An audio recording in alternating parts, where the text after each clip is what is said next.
John and Ken Show. John Cobelt and Ken Champeau. We've had Sheriff Joe Arpaio on many times. He's the sheriff in Maricopa County, which surrounds Phoenix, Arizona. And, of course, we get email all the time from people that follow Sheriff Joe because it's the kind of sheriff they'd like to see in their county.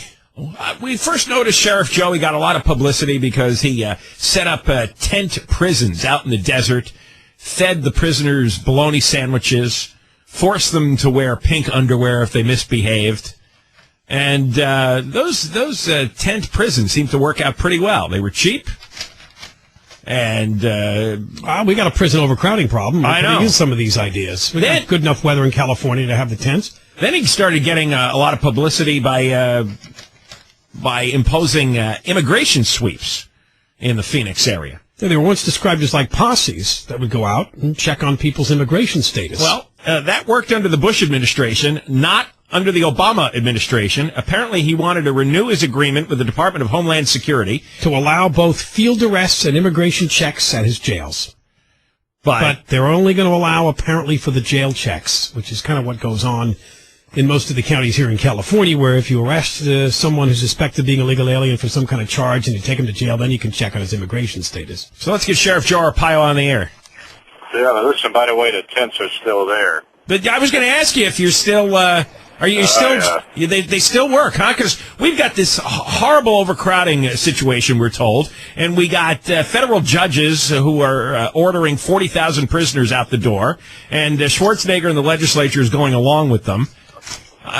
Can't we borrow some of your tents, or can you come here and set up a tent prison for us? Well, why don't you bring some of these guys here? I'll be glad to tell. I'll take them. That could be done. Now, do you have low-level criminals in the jails? Well, I got about 10,000. About 2,000 are in the tents. We don't put the murderers. They're all convicted, all doing their time on the chain gang and what have you. So after 17 years, when I started this, they're still there.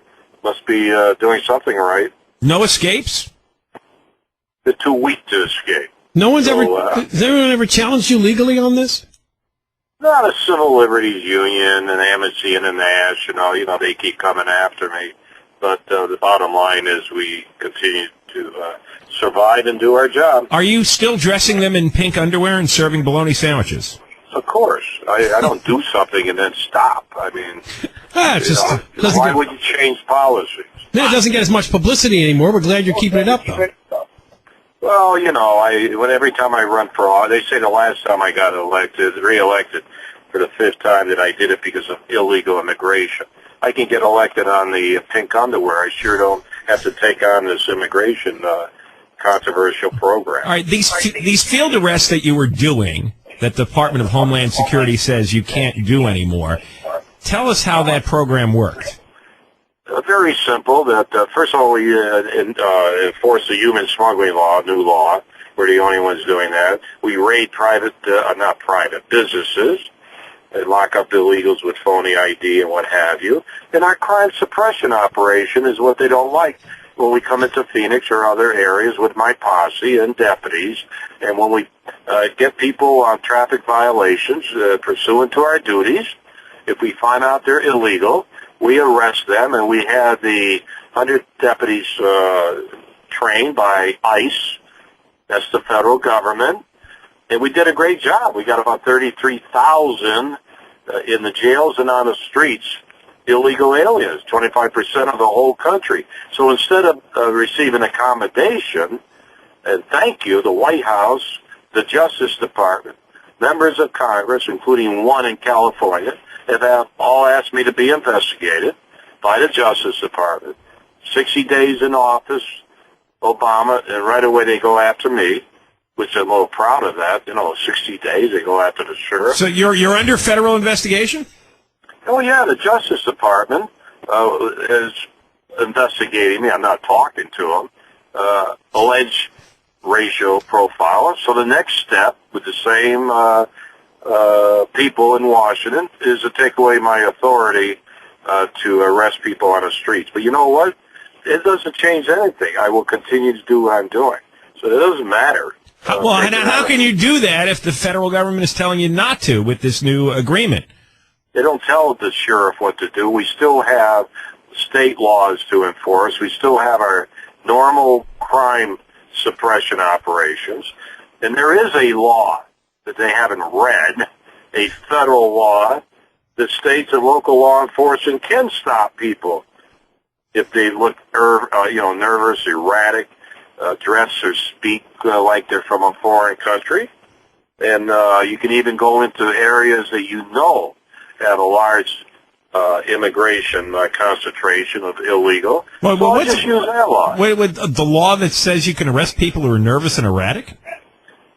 No, when you stop someone and you feel they could be illegal and you have probable cause and they have a certain dress or speech indicating their foreign citizenship, you can do it. Now, I don't really need that, but since I lost the federal authority, I will use that. Well, what does this complicate the detention of them? Where do you put them? No, those that we arrest that we don't have on any crime other than being illegal, we've always turned them over to ICE. We'll continue to do that. If they don't take them now, I'll ship them to the border. We'll bring them to the border and turn them over to the Border Patrol. But all the others go to our jail. When they commit a crime, whether it's a traffic violation and it's a criminal type, we lock them up.